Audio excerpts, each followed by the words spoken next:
Hey, welcome back. So in this video, we're actually going to get underneath the hood of a large language model, and we're specifically going to look at the embeddings layer. So in this video, I'm going to show you how a large language model's first layer actually works. Now, if you remember in my previous video, the embeddings layer is actually the very first layer that a large language model interacts with.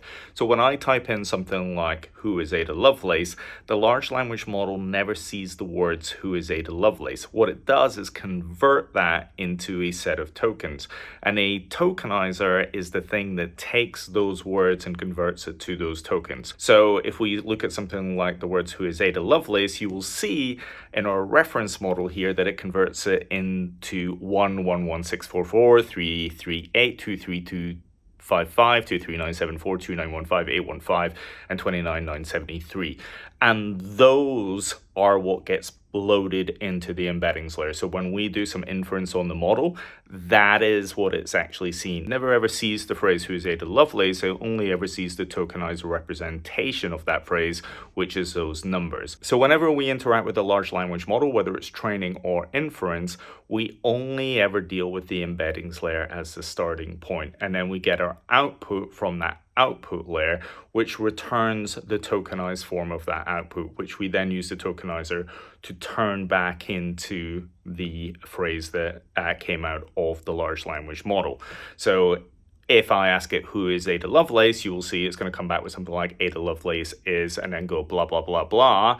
But of course, it's never sending English text back. It's only sending back this tokenized form. Now, as I said in one of my previous videos where we deep dived into the tokenizers, tokenization is really just the ability to take a phrase and then convert them into tokens. So as I said, if we take the phrase "Who is Ada Lovelace," it breaks into these smaller tokens. As you can see from this script, it actually uses the auto tokenizer from Hugging Face, and then we pass in the model name of the tokenizer. So we'll do this for Gemma-2B, and we'll also do it for Mistral-7B.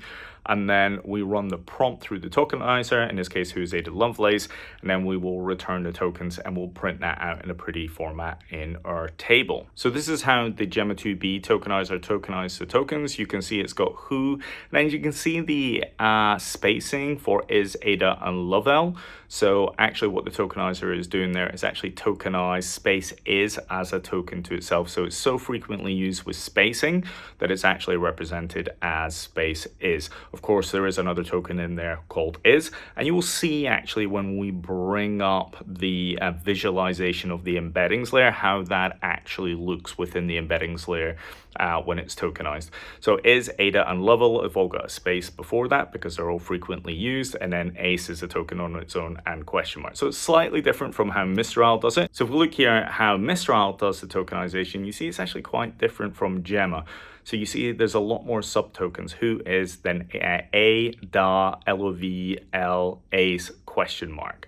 Whereas Gemma, because it's got a much larger vocabulary, is actually tokenizing entire words, "Who is Ada," with the spaces. And then what you're sort of seeing within the Mistral tokenizer is sort of fixing the spaces as opposed to prefixing the way that Gemma is. However, with all that being said, that's really sort of beside the point. The key thing is here, that token here relates to this ID, and these IDs are what is going to end up in that embeddings layer. So now that we understand layers and how tokenization works, how does these tokens get represented in that first embeddings layer? Remember, the embeddings layer is the first layer of a large language model. It is the layer you interact with when you infer, and it's the first layer that you see when training.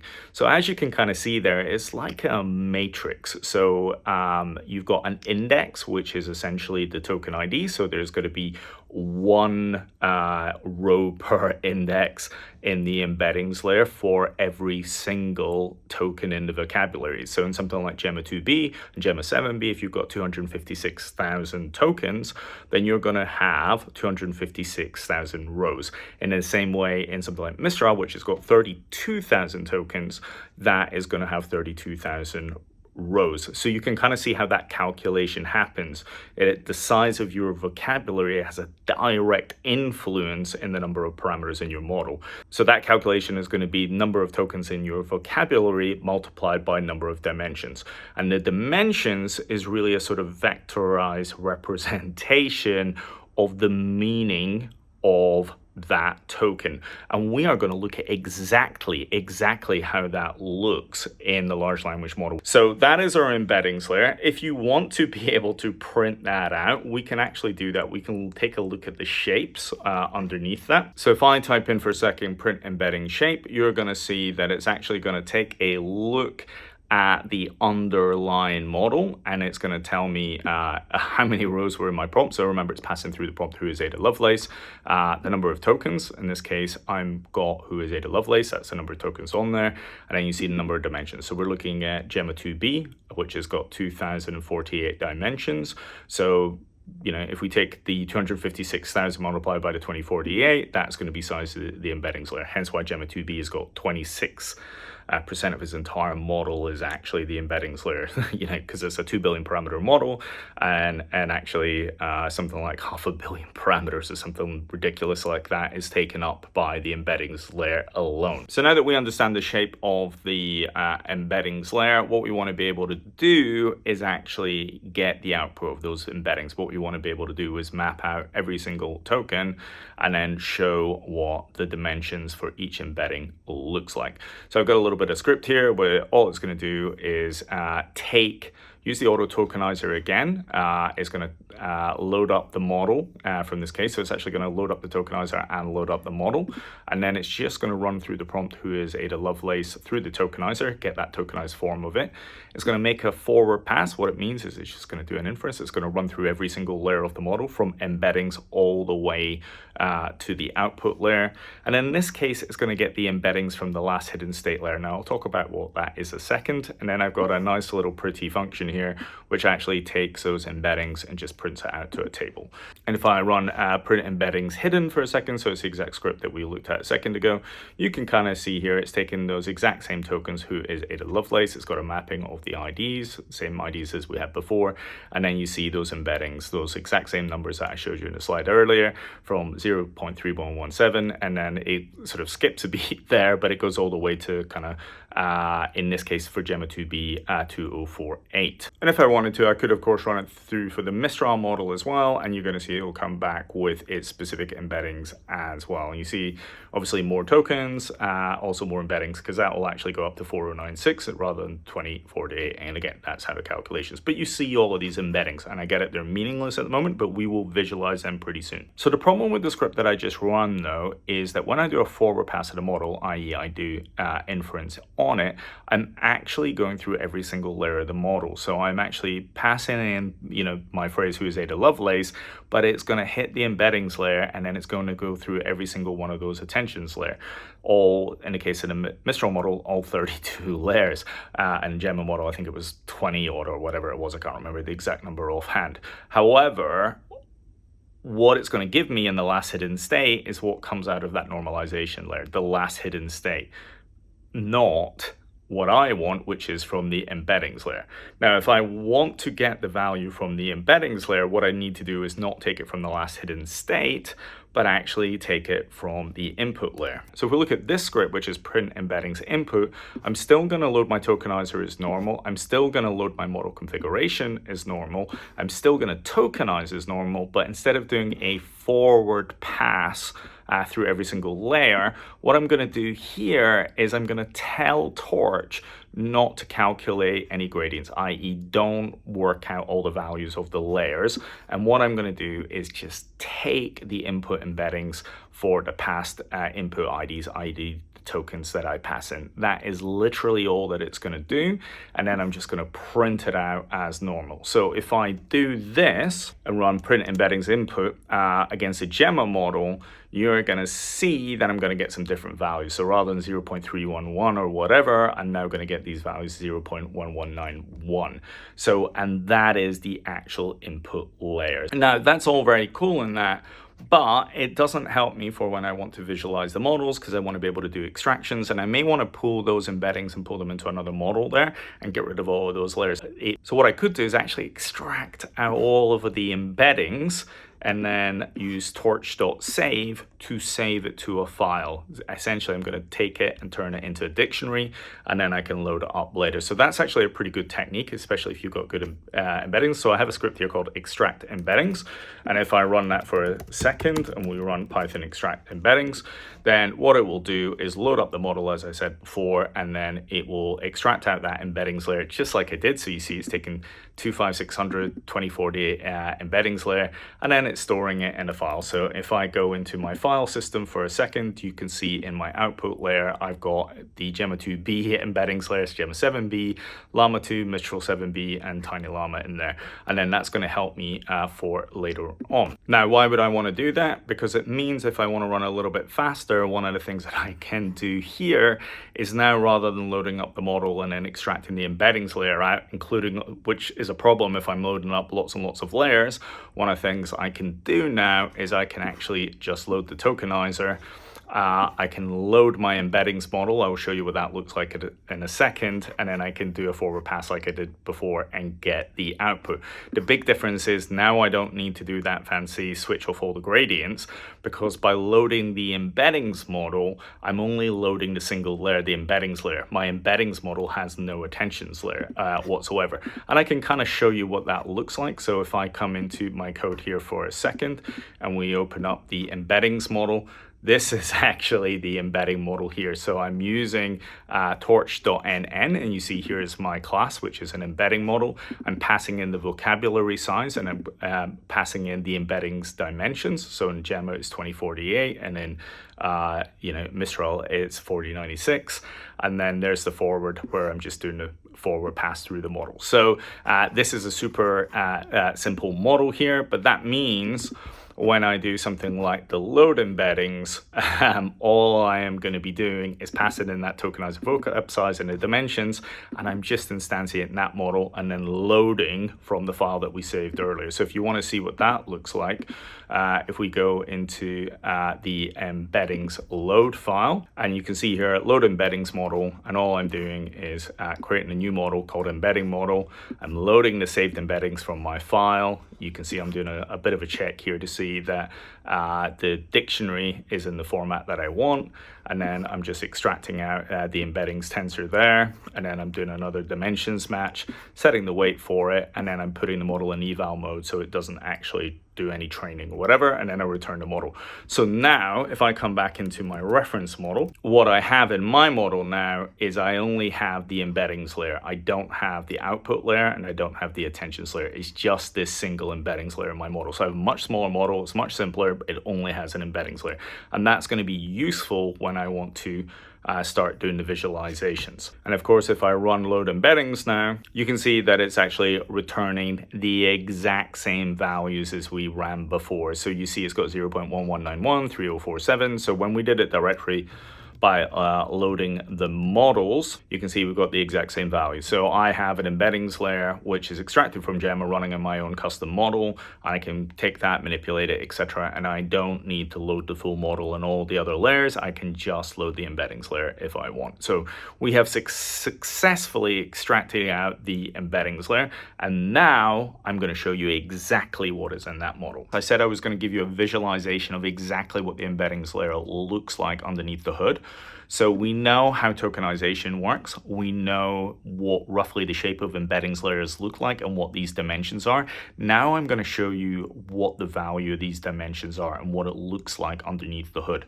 So in this script here, which is visualize cosine similarity, this will be available on my GitHub. You can see I'm doing exactly what I did before. I'm just loading the tokenizer. I'm loading the embedding model.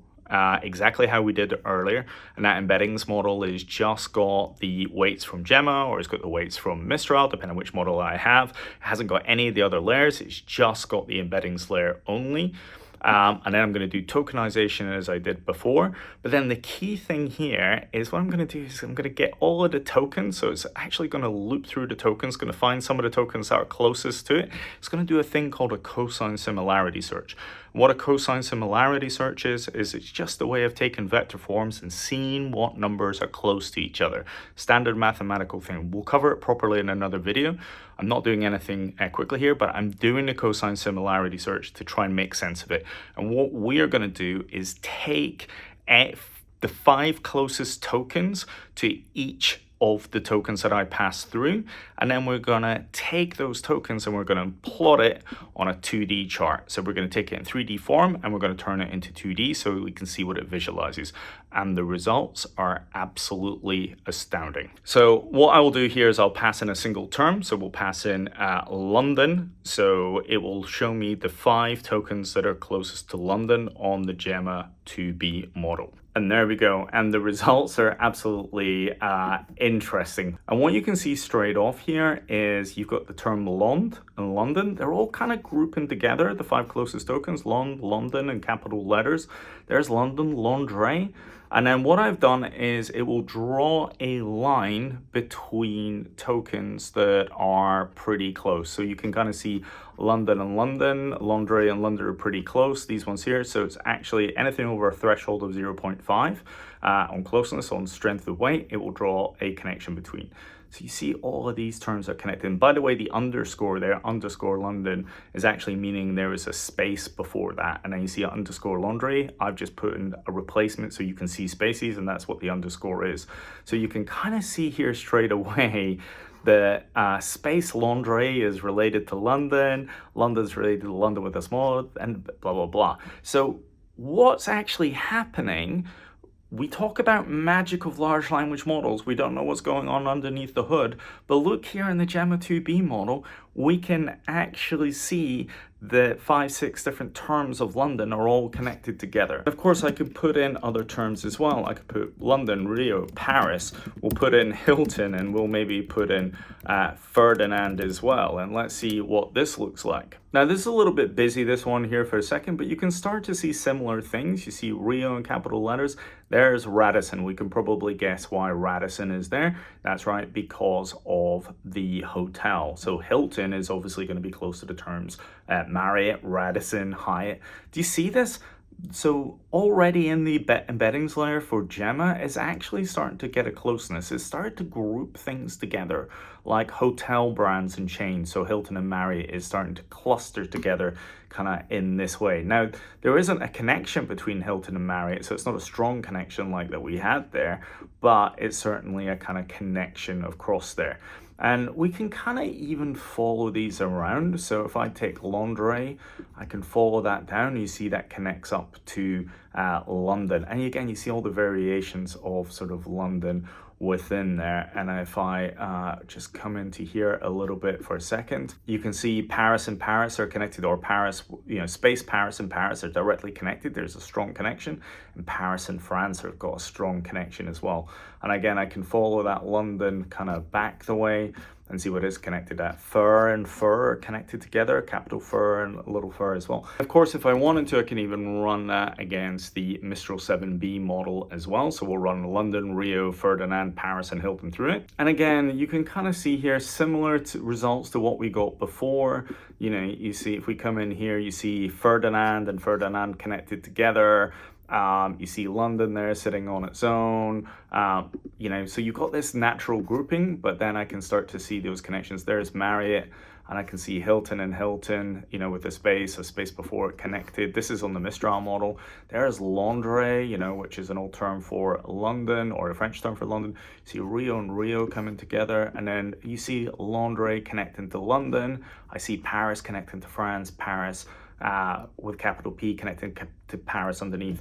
So we start to understand why the embeddings layer becomes really important, because after training, it's built these connections, but it's not just how words are connecting together. It's obviously seeing how words with spaces and how capital letters and non-capital letters, lowercase, etc., all connect together as words, but it's actually connecting cities together as well. You see France, London, etc., all being connected, Rio being connected. So it's starting to build up a little bit of a world map and knowledge as well. And if I take this a little bit further, and this time what I'm going to do is I'm going to run through sit, sat, mat, bat, hat, cat, nap, kit, cat, dog, fish, tree, math, London, Paris, Rio, Berlin, Sydney, Moscow, red, blue, green, black, white, 4 while loop, loop. So I'm taking colors, I'm taking computer terms like for, while, loop, etc., and I'm taking sit, sat, cat, etc., all together as well. So it's sort of animals and fish, and then the cities together. So let's see what this looks like. This will take a little second to come up. All right, here we go. As you can see, it's now sort of loaded up those embeddings and got the similarity. We will just, there's a lot of connections in here, but we will just sort of come into a few of them and we'll start to see how they are. Again, if I wanted to, I could follow all of these through, but there you go. We start to see some of these sort of connections. There you go. There's green and green connected. There's cat and cat connected. And then you can kind of see still the same sort of clustering, white and black, all sort of clustering together. So we get a clustering of terms, but we start to see these strong connections. France and Paris are still connected here. Again, maybe if I look here, print and print connected. But more importantly, you start to see some of these things clustered together. So you see all the whites, the colors, white, red, blue, all coming together. So again, if I put this onto something like a 3D plane, I'm fairly sure they would look very kind of clustered together in that sense. And of course, if we come across to the right-hand side here, we come a little bit more. You can see white and Russian are kind of close together. They're not connected, but they're close together. And that sort of tells us that, you know, alcohol, beverages, cocktails, white Russian, you know, we can probably see that this clustering of things that, you know, the model is building associations. Again, if we see over here, dog and sat, mat over there, there's Beijing and Melbourne close to each other, more clustering, you know, words out close, kit, sat, cat. Here's a strong connection. Remember what I said about world maps? Adelaide and Melbourne connected together quite a bit here. What's also interesting, loop and loops coming together. And of course, we've looked at the Gemma-2B model, but let's actually take a look at the Mistral model and see how that looks. Alrighty, so the Mistral model has returned its embeddings. And of course, if we just zoom in a little bit here, you can see a lot of strong connections here in this one. So you see there's print and print coming together.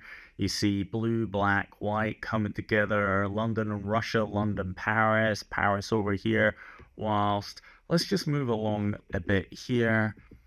And you can see Beijing, Melbourne, sort of grouped together. Sydney's close to Melbourne when it's close to Beijing. There you see print together, Moscow. So you see this sort of clustering of terms, but then when connections are really strong, then they get those connections, especially for differences in spellings. There is nap and nap actually so strong of a connection. They've got the line between them. And again, I can just sort of follow this through. Terms get clustered together, but as I go further away, you see it's kind of less connected. And this one here is probably super interesting, you know, for any developers across there. What you're kind of seeing in this case is while and while are connected, but look how close while and for are. Even though they're not connected, what is happening is they're being grouped together because, as we know, while and for are types of loops. And then, of course, if you look at the top here, you even see a loop is clustered together. So again, if we got this into a 3D plane, we'd see better clusterings together.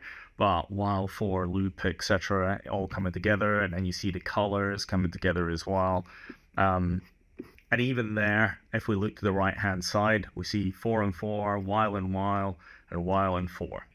Hopefully this is starting to take away some of the magic of large language models, right? So underneath the hood, we talk about, you know, large language models to have consciousness, etc., and all that sort of thing.